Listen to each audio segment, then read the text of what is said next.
Hello, monsters! It's awesome to see that you guys made it here safely after that long spaceship ride from wherever you guys come from.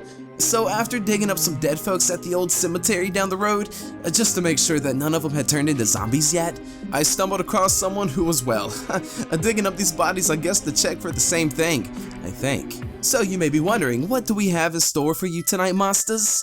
Well... Hey everyone, Dark Voices here. Tonight we bring you 10 Let's Not Meet stories from Reddit. So hold on to your teddies and let the stories begin.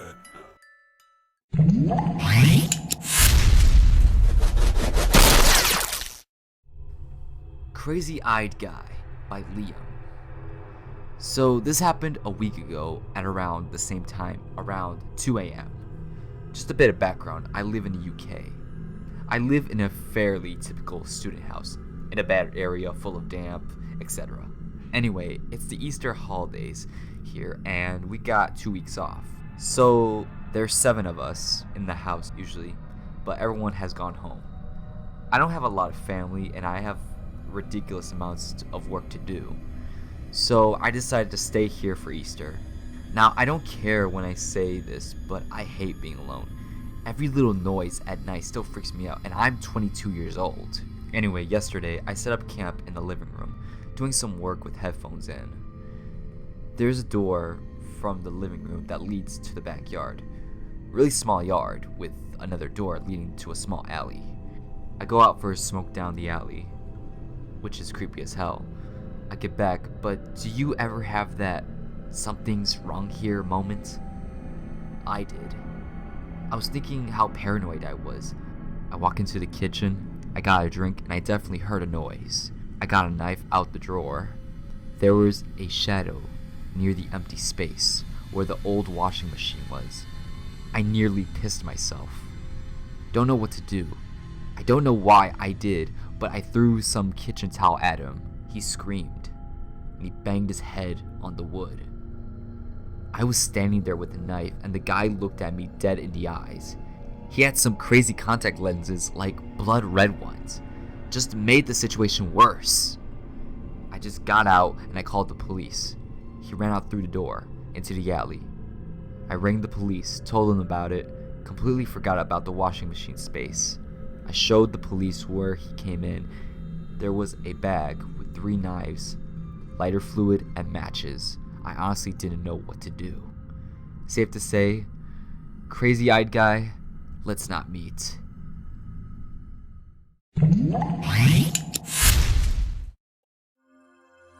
Stranger kept on coming to my house. By soapysudz. Okay, so all this happened in mid-2014 when I was 15. On Sunday mornings, I had the house to myself, so like any teenager, I relished being home alone. I would always sit in my living room, drinking a cup of coffee and watching TV. In the living room, there are 2 windows that face the street I live on. You can kinda see into my living room if you try hard enough because the curtains covering the windows are white and kind of thin. So, one Sunday morning, I'm in the midst of my Sunday morning routine, when all of a sudden I hear this loud, persistent banging on my front door. I was pretty confused on to why whoever was at the door wouldn't use the doorbell, seeing that it was right there. I did not answer the door because I was always taught never to do so if I was home alone. I also had a really bad gut feeling, so I muted the TV and got away from the living room window and pretended like I wasn't there. I could not check to see who it was without giving away that I was home alone because of the layout of the house. Our living room is right next to the foyer of the house, but the front door, see-through, is glass, so whoever was there would see me. Whoever was banging on the door kept on doing so for a solid 5 minutes, and then stopped. They walked away from my house and down my street. I was able to finally get a glimpse of what they looked like. It was this short, stocky guy, wearing a white wife beater and saggy pants. I had never seen him before, which was unusual because usually I only saw people who lived in the neighborhood walking around.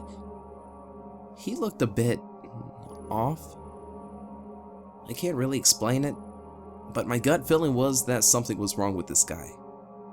Since I saw that guy walking off towards my neighbor's house, I figured that maybe he was just trying to sell me something. But instead of approaching my neighbor's front door, the guy passed it.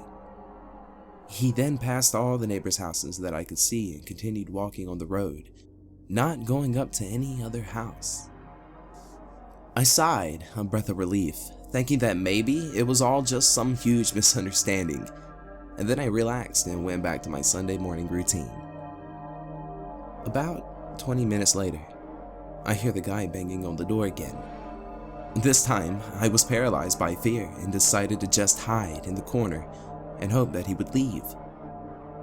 Like the first time, he persistently banged on the front door for about 5 minutes before leaving. I looked out the window and it was the same guy.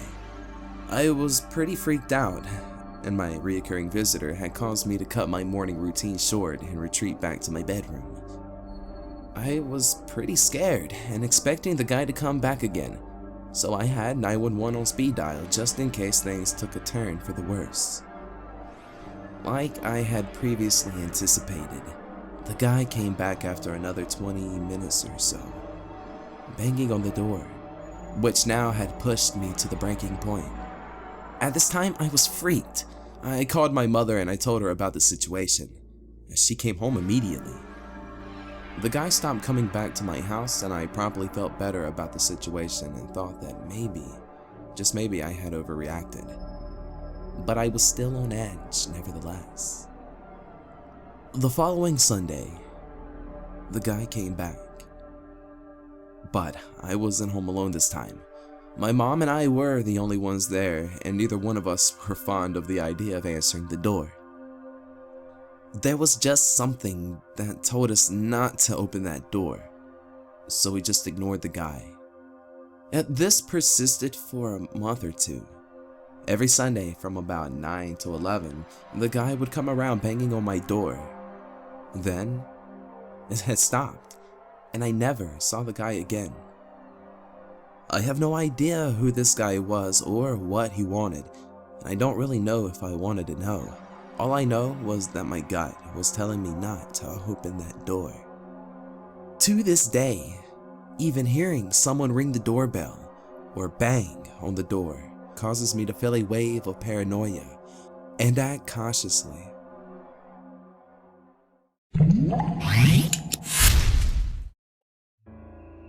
Chat Room Guy by Mayun 1984. Okay, so I am on my phone. Please forgive my mistakes of structuring this. Okay, so when I was 17, I was always in Yahoo chat rooms. I was always chatting with people in the local Seattle rooms. Well, this one guy and I chatted a lot and decided to meet. We met at Herfy's for lunch. When he showed up, it was very obvious the guy lied about everything. His age, what he looked like. The guy even admitted he lied about having a job. He showed up to Herfy's on the bus. After we ate, I said, "This was nice, I have to go." And as I walk away, the guy starts following me. I walked to the burger joint because I didn't live very far, and I didn't want this guy to follow me home. My mom was a flight attendant and was out of town. My mom had about a week left until her days off from flying, so I really did not want this weirdo knowing where I live. I started telling this guy I had some appointments to take care of. I was trying to shake him off from following me, but he insisted that it was okay. Not knowing what else to do, I stopped at the bus stop and waited for the bus to downtown Seattle. He stopped too and got on the freaking bus with me. The whole ride, he kept trying to talk to me, but asking me all sorts of questions and filling with lies because I didn't want him to know things about me. At one point, he tried putting his arm around me and I leaned away. So he tried putting his hand on my thigh and I told him I don't know him well enough for him to touch me. I felt sick to my stomach throughout the whole bus ride, trying to rack my brain with what the hell to do once I go to downtown. I walked over to the building where my best friend's mom worked. Since I knew the layout of the building, I could play it off. I asked a woman at the cafe there if I could use the restroom. She agreed. Okay, let me explain this. There is a delivery service door outside and it leads to this hallway.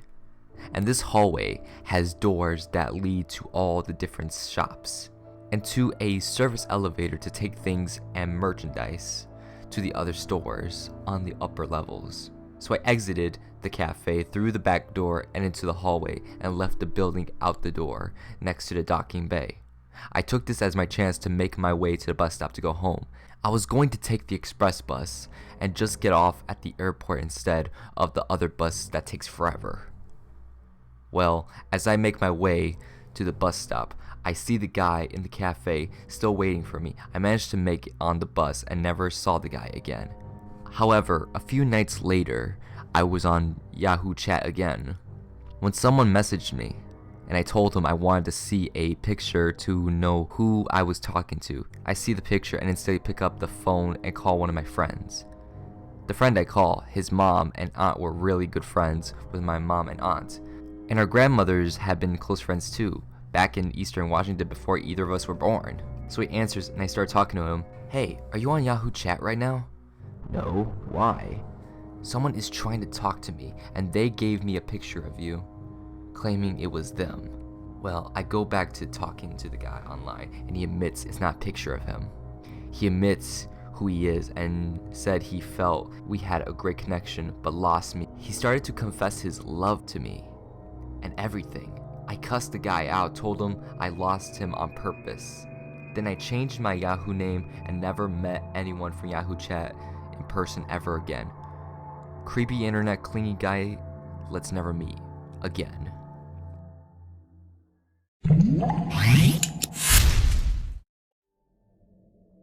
Crocodile by Nanny Nighttime. My parents, bless them, had nothing but the best of intentions when they tried to shelter my sister and I as much as they could. They educated us to the point where we knew what the world was like when they thought it was appropriate, but I had to acquire street information for myself. This made itself apparent when I went out overnight to the university I would eventually attend.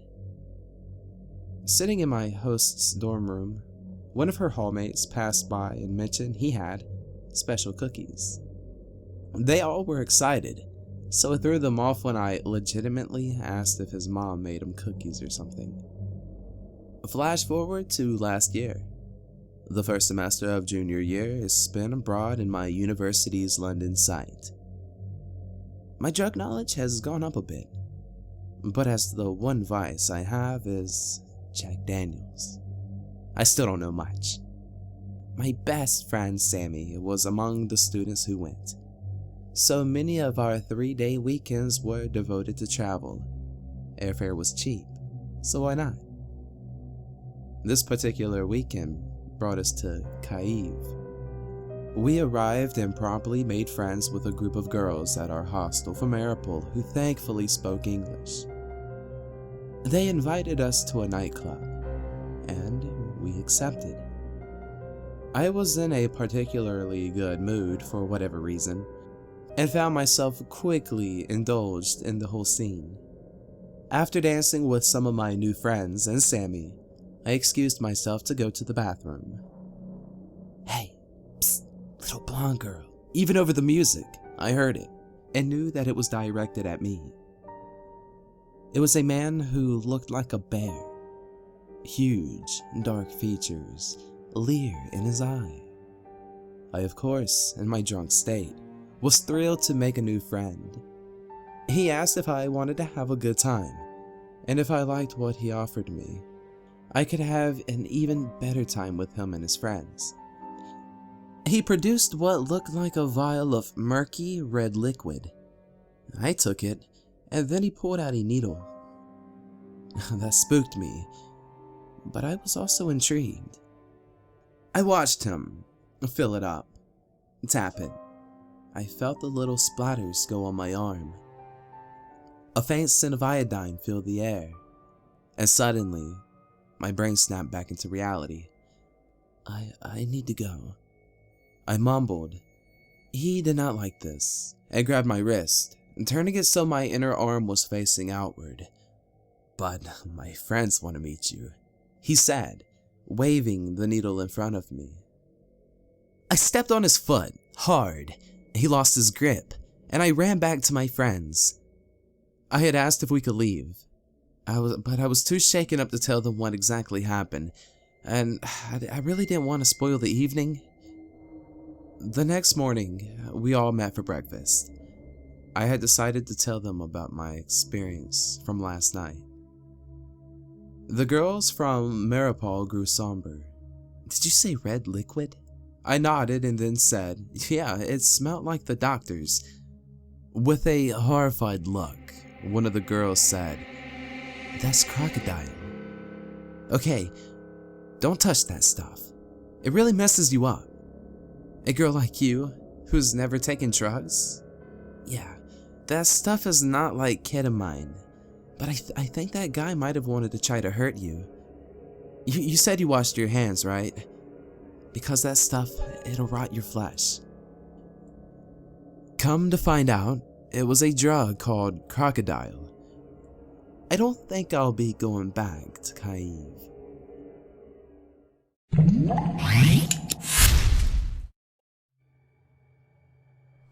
The Guy Creeping on My Sister by Stoner Silence. A few weeks ago, my mom sent me and my little sister to the store a few blocks away. It was a nice day, so we walked. Once we got inside, my sister and I split up. She heads for the food area, and I go to the household items to grab cat food or something. While I'm over there, I hear someone talking to the cashier asking, "Where is she?" The cashier responds, "She's not here, so you might as well leave." I think nothing of it because I'm too engrossed in the cat food options before me to bother thinking of how threatening that sounded. I finally grabbed a bag and head to the other side of the store to find my sister. As I turn to look down the aisle, I see a guy standing at the other end staring down an aisle with his back to me. The store is small, and I know it well enough to know that he's staring down the snack aisle, which is where my sister always is. I speed up and look over his shoulder to see he is indeed staring at my little sister, and that my sister is close to freaking out. So I shove past the guy, hitting him with cat food by mistake, and call out to my sister asking if she's ready, because our dad was waiting in the car. The guy left quickly after that, and my sister told me he was following her through aisles as she roamed. So we ended up standing around in the store until we were sure he was gone, and then speed walked home. Considering it's a somewhat small town, my sister won't be walking anywhere alone for a while.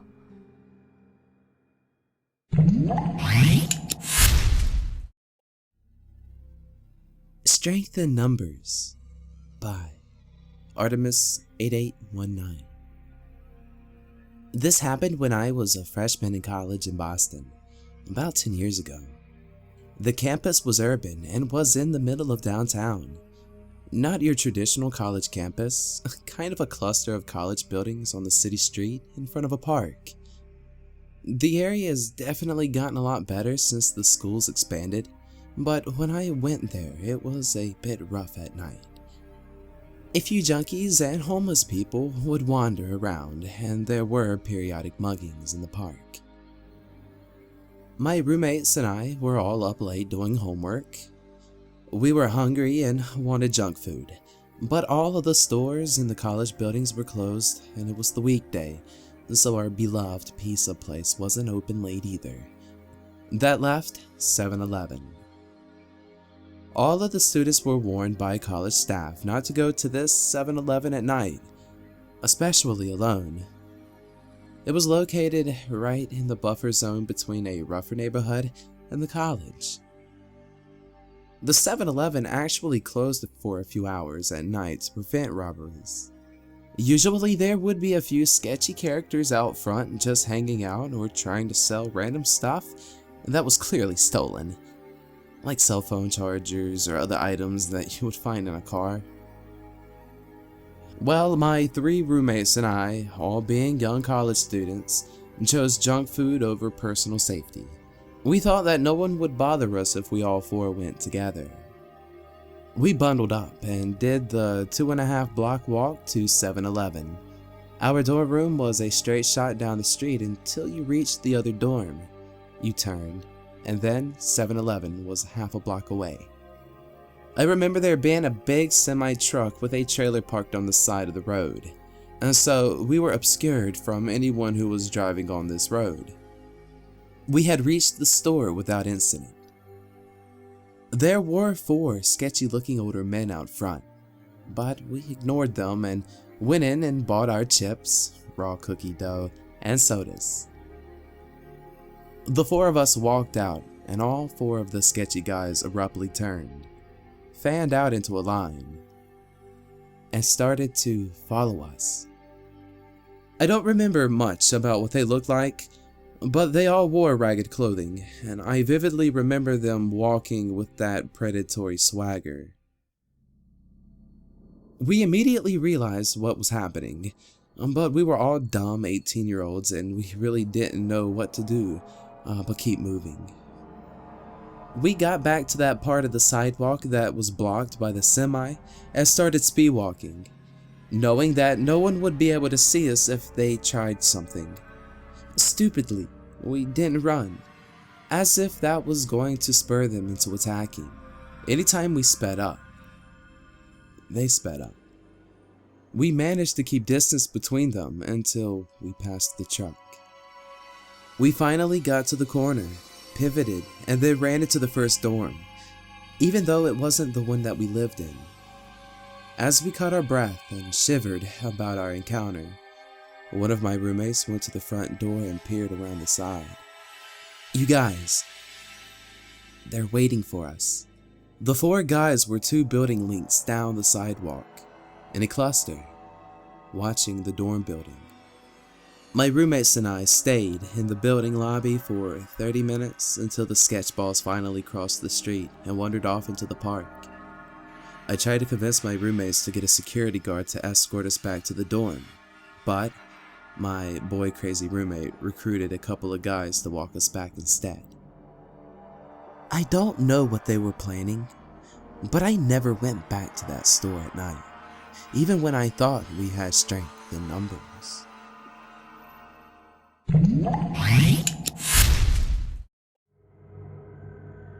I'm Watching You by Jack Urko. So basically around 10 years old, I was walking home from school. It was around midwinter and I live in Norway, so naturally it was already dark outside. I met my older brother's friend on the way home.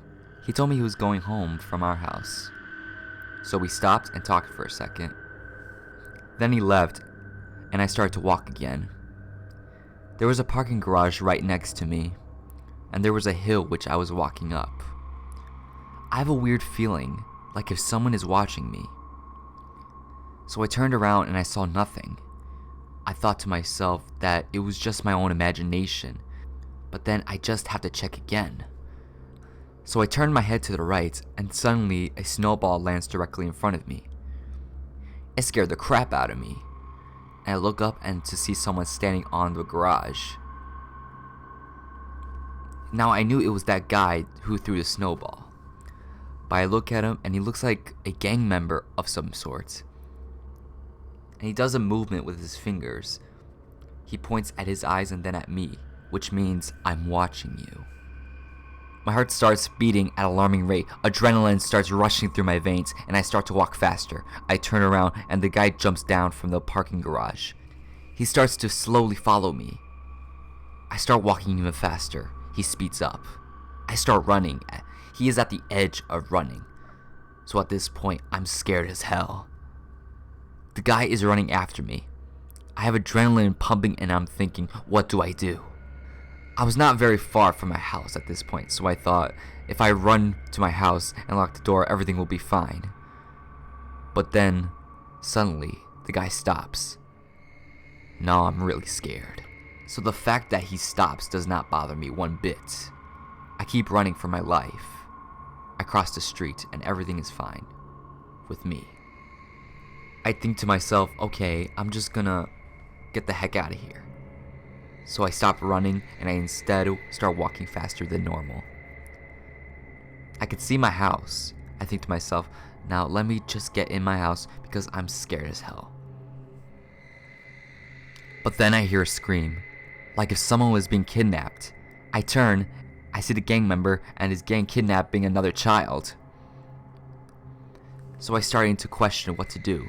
Should I A, run in my house, lock the door, grab the phone and call the cops? Or B, scream at the gang, hopefully distracting them so the child could run, but take the risk of them going for me instead. Luckily, I didn't have to take a choice. 2 police cars pull up and chase off the gang. To this day, I don't know if the police cars were just in the area and if they heard the scream, if they passed the scene and saw it, or if someone called them. But I've learned to never walk alone when it's dark.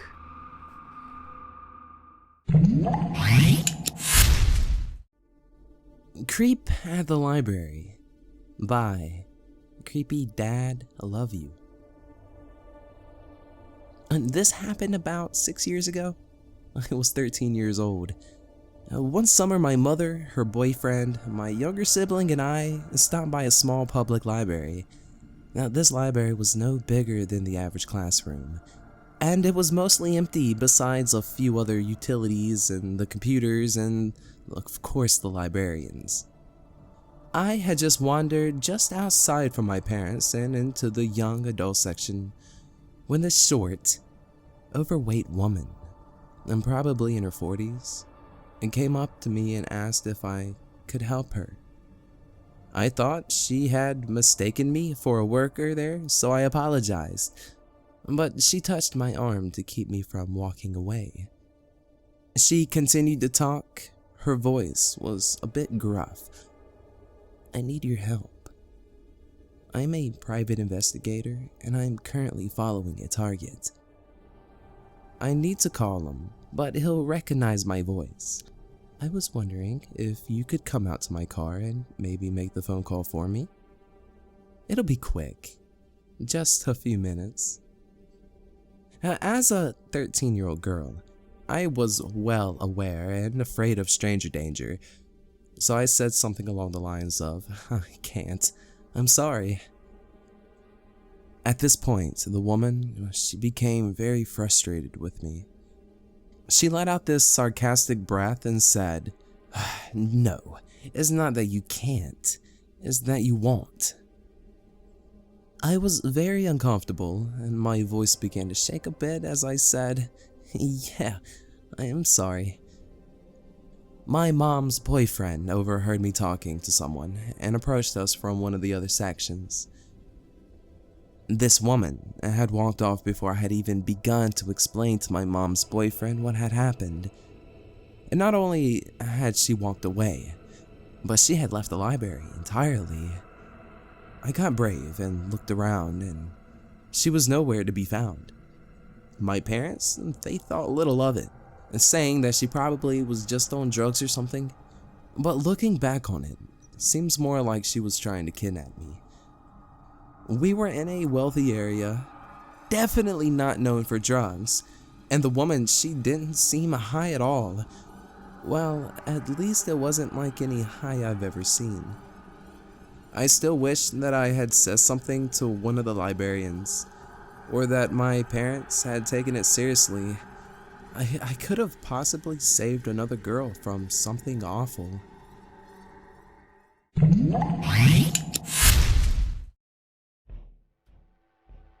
You Need a Ride by Old Blue Jay. Living across from a busy convenience store can be both miserable and entertaining. Last winter, I was heading out of the store making my way home when I had to walk past a parked but running tan Dodge van. "You need a ride?" said the driver. I said no, and made the stupid mistake of saying I live just right there. It didn't seem like a big deal at the time, because I had my husband waiting for my return just on the porch and thought this guy was just generally concerned because it was freezing weather out. While my husband and I carried on with our night, I started to realize the guy was still over there in his van that was parked perfectly facing us while we sat on our porch. My husband made it clear to him that we knew we were being watched and that he was watching him, so the van eventually drove off.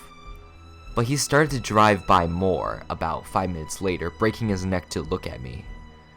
Every time we thought we saw the last of him, there he was again, so my husband went out to the sidewalk, giving the driver the what the hell arm stretch. And he finally went off, I think. We called it a night and went back inside, peeking out the blinds every now and again. Next day, I noticed the same colored van parked a few blocks away in view of our house, but I'm not sure if it was him, and I damned well wasn't going to walk to find out.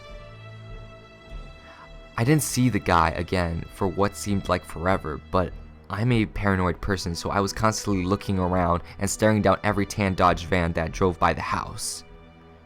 A few weeks go by and I'm walking the same route and I realize I was walking past a parked tan Dodge van that is running. I slowly make my way walking past the rolled down window when there he is smiling freakishly at me, and in the midst of the most eerie deja vu, he asks me, "You need a ride?" I live it and say to him harshly, "No!" and confused that he already asked me and that why he was doing this. He started chuckling a bit as I pick up the pace and try to scoot away quickly. As I'm jogging down across the street, I feel his presence on me and he is pulling onto the street at me, nearly hitting me. He laughs while asking, "You need a ride?"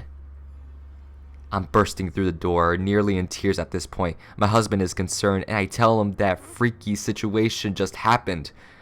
We agreed to call the police and report this man for harassing me. They told me that he didn't actually do anything that was considered harassment, and said all they can do was maybe pull him over and tell him to knock it off.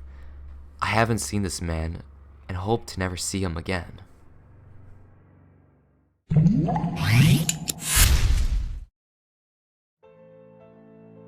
A Winter Wonderland by TheScrumpster.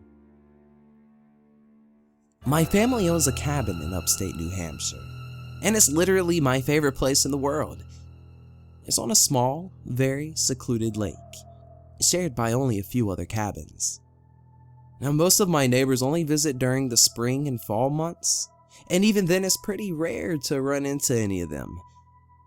We all pretty much leave each other to do our own thing, but we also try to look out for each other the best we can.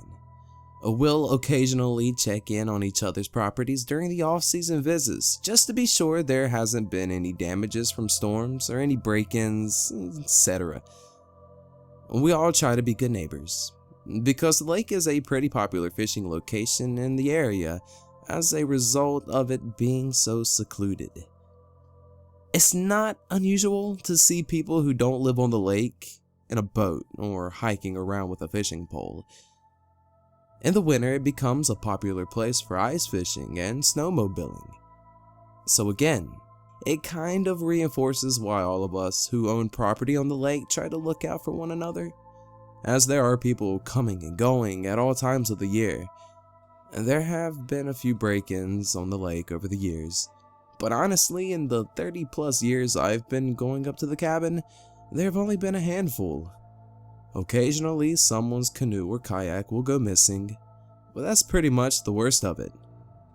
Well, until this winter.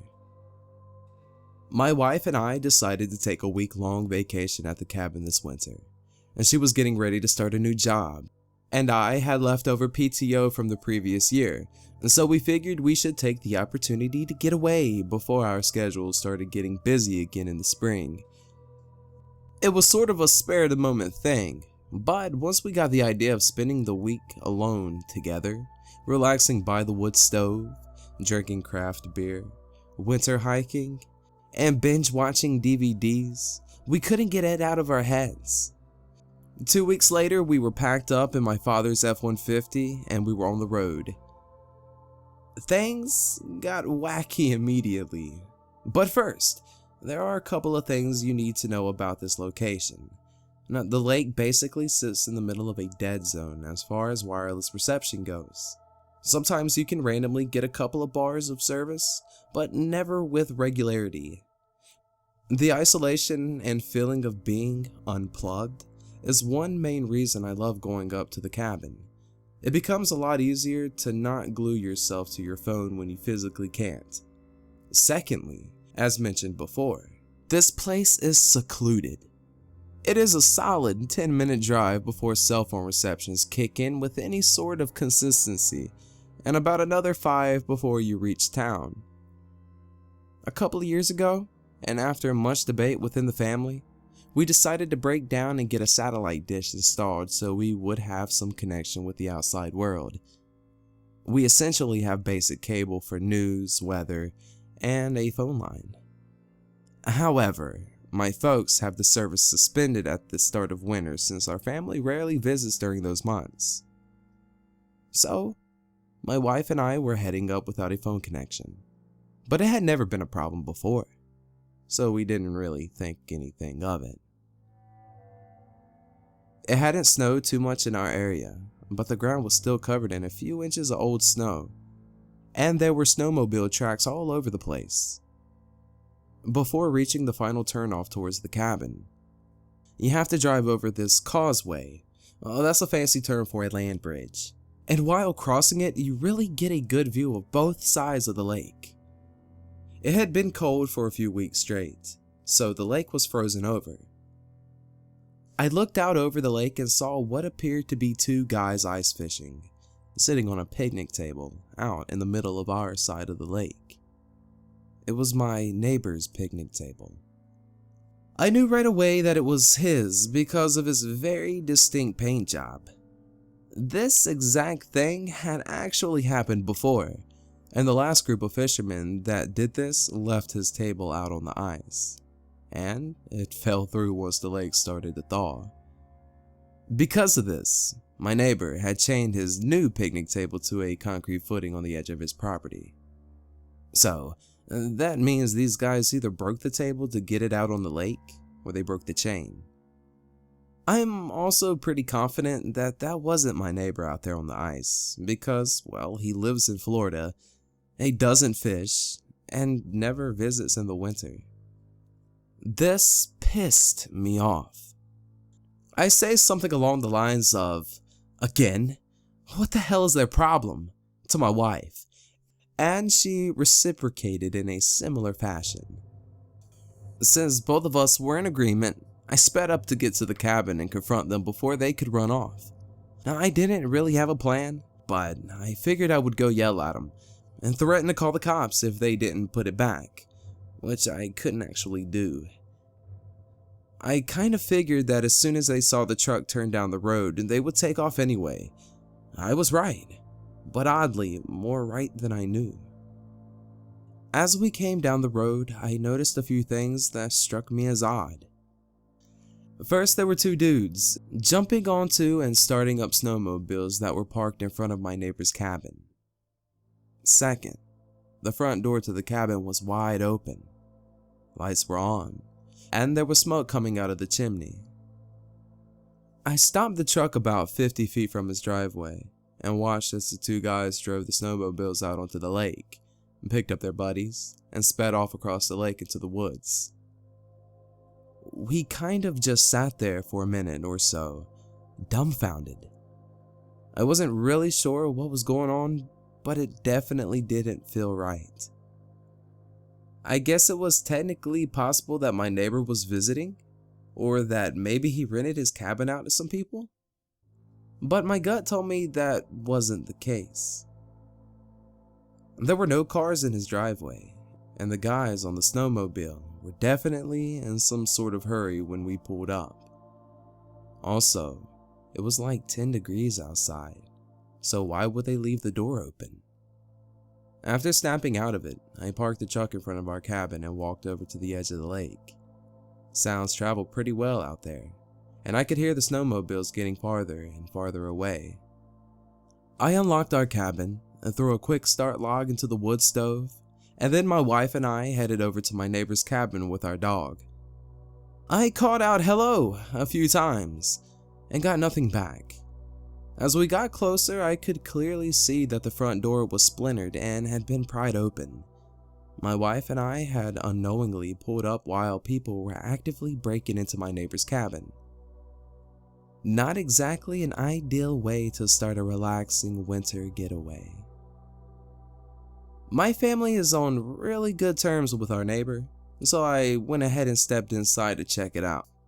There was a fresh pile of wood by the stove, and the kitchen had some paper plates, food, empty beer cans, and cigarette butts strewn about. Nothing seemed broken or missing that I could tell, but the place was an absolute mess and reeked of cigarettes. It was as if they just had decided to help themselves and make my neighbor's cabin their own private fishing lodge for a while. There were some sleeping bags and a cooler in the living room, so it looked like they had been planning to stay for more than a day. I wasn't in the cabin for more than a minute or so, and I was careful to not touch anything. I did, however, snap a few pictures for my neighbor and the cops, and then I snuffed out the wood stove. I also decided to close the front door the best I could when I left, while wearing gloves, of course, since we were going to have to leave in order to get in touch with the police and my neighbor, and I didn't want the front door left wide open. We drove into town and reported the break-in to the police. After giving our report, we got in touch with our neighbor. He was, understandably, very upset. I did my best to assure him that things weren't too bad, all things considered, and that there would be just some cleaning up to do. I offered to do it since we were going to be up there all week, but he insisted that he wanted to see it all for himself. He was going to make plans to fly up from Florida to deal with everything as soon as he could, but asked if I could nail a couple of boards across the broken door for now. The police were heading out to check out the property soon. When we got back to the cabin, the police were already at my neighbor's checking things out. One of them came over and asked if I would walk them through everything that happened. I retold the story, and ended it with something along the lines of, "So I left after shutting down the stove and closed the door behind me. I got some weird looks, and then the conversation went something like this. Now, are you sure you closed the door? Because it was open when we got here." "Yes, I definitely closed the door." "Well, it was open, and the items you described weren't there either. The sleeping bags, the cooler, they weren't there. So it looks like they came back and got them." That was pretty unnerving for some reason. Why risk coming all the way back for some sleeping bags and a cooler after getting away? They couldn't have known for certain that if we didn't or weren't able to call the police right away. So the cops suspected that they were watching us and came back right after we left, or that there was someone else in the area we didn't see. I listened to the snowmobiles driving off, and they got pretty far away.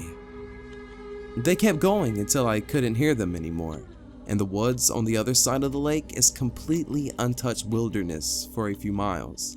Now, I know because I hunt turkey out there, so I personally think that there was someone else close by watching us. My wife really liked that bit of information, especially since only a few years ago we had basically been followed by creepers on a previous trip to our cabin. The whole situation was just a giant downer. After a while, the cops finished up and let us know that they would keep a cruiser in the area, and that they were going to check out the other cabins for any signs of break-ins. I nailed my neighbor's door shut, dragged the picnic table off the ice. They had cut the chain, and headed back inside for a much-needed beer, or 3, or 4. We had debated a little bit about canceling the trip and heading back home for a staycation, but honestly, we were determined to enjoy our week because we had really been looking forward to it, so we decided to stay. The next couple of days were great. We did exactly what we had planned on doing, which was mostly nothing. We watched movies, snuggled, and drank in excess. I had made my world famous chili and my wife ate it. We had bacon, eggs for breakfast, beer, grilled cheese, and mediocre red box movies for lunch, and vodka tonics, hearty winter meals, and sexy time for dinner. It was awesome. Granted, every time we heard a snowmobile, we both gave each other that "oh shit" look. But after a few times we were joking about it, and our "oh shit" looks morphed into a game, who can make the funniest face. We were just generally trying to have a good time. As much as we were enjoying being completely overindulged bed bunnies, by midweek we wanted to stretch our legs, so we decided to go for a hike. It was a beautiful day, and I knew the surrounding area very well, so I suggested we hike up to the dam at the mouth of the river, stream really, that feeds the lake. It freezes over in the winter and looks pretty cool. It was about a 2 or 3 hour hike round trip depending on the place, short and sweet. We brought our dog along, and again, we were having a great time, enjoying the extremely scenic winter woods and each other's company. On our way back, things took an unfortunate turn. About 2-ish miles, 30 minutes from the cabin, we hear the whine of snowmobiles. We each made a funny face and joked, and then got quiet and kept listening. They were getting closer. At the time, it wasn't exactly unexpected. It was a gorgeous day out, and we were smack dab in the middle of a prime snowmobile territory. But given everything that had happened earlier in the week, it was impossible not to feel a little uneasy. The snowmobiles kept getting closer, and the whine was getting louder and louder. My wife and I talked about something, but honestly, I wasn't really listening to her. I was going over the situation in my head, and I don't quite remember what we were talking about. The engines were getting louder, and it was obvious that they were coming down the same trail we were on. I suppose it could have been anyone. Perhaps a father and son enjoying the day, or a couple of friends off to meet up with some other buddies. Regardless, I just got a very bad feeling. I do carry a handgun, so I made the decision to unholster, rack around into the chamber, and then reholster, just in case. Not here to debate the pros and cons of guns or carrying, but I do what I do, and did what I did, and I feel good about it. The trail we were on was about 5-6 feet wide, and so once the snowmobiles came into view, I picked up our dog. He's a little guy, but thanks to the planet Earth it's his, and the rest of us are just these weird, tall visitors here to grace him with treats. And then we stood off to the edge of the trail so they could pass us. I think we played it pretty standard as far as general common courtesy goes. As soon as they saw us, they both stopped in the middle of the trail, about 100 feet from where we were standing. I waved. They didn't wave back. I could see that they were both talking back and forth, and kept looking back at us. They seemed to be finished with their conversation, and then gunned their engines. Both of them started approaching us very fast, and appeared to be on the line to hit us. My wife and I stepped back a few steps into the brush. As they passed by at full throttle, I'm not talking inches, not feet. They continued past us for a bit, and then stopped, and turned and looked back at us. I instinctively, almost as a reflex, threw up my free arm, holding a furiously barking Boston Terrier in the other, and yelled, "Yo, what the fuck is your problem?" One of them replied with a middle finger, revved the engine a few times, and then both took off down the trail. My wife was a wreck afterwards. I too was scared, but she was really scared. The trail we were on basically ends where our property begins. So if it was the same people from earlier in the week, they would know we weren't home. We had another 30 minutes of hiking before we got back, and the whole time we could hear the snowmobiles ahead of us. They didn't disappear and get further away like before. The whole walk back, they were completely within earshot. After about 10 minutes, we could hear that they had stopped. The engines were running, but not at full throttle. After a few minutes, my wife and I had stopped and waited. They started at full blast again. This time though, getting farther and farther away. We waited until we could not hear them again, and then we headed for the cabin. When we got back, there were snowmobile tracks all around the property, out front and out back. They had been circling the cabin. We had no way to call the police, so after an extremely short and an extremely tense conversation, we promptly packed up, closed up the cabin, and left for home. Vacation officially ruined. We contacted the police, but there wasn't much to say other than a couple of assholes on snowmobiles almost ran us over and then drove all over our property. Now, we may have been more selective with our words. The police were certainly sympathetic, and again, given the break-in at my neighbor's, they seemed pretty concerned about it. In the end, there wasn't much for them to do. We gave descriptions, our info, and then left. Now, the thing that gets me the most is that even though my wife acts like it didn't bother her too much, I know it did. I have been going to that cabin my entire life, and some of my best memories I have are up there at that lake. Now, I have a terrible and frightening experience at that cabin, where the person I love the most in this world was potentially at risk. I'd never ask her to go somewhere she doesn't feel safe, and honestly, I am not sure I feel safe about going up there either anymore. The good news is that both my neighbors and my family decided to have alarm systems installed, so at the very least, someone will be alerted to any future break-in attempts. However, it still doesn't help with the fact that when we were far away from help, we were essentially at mercy of others. However, it's still believed that the vast majority of people are good-natured, but I'm learning that all it takes is one person, or multiple in my case, to really ruin your day. Stay safe out there.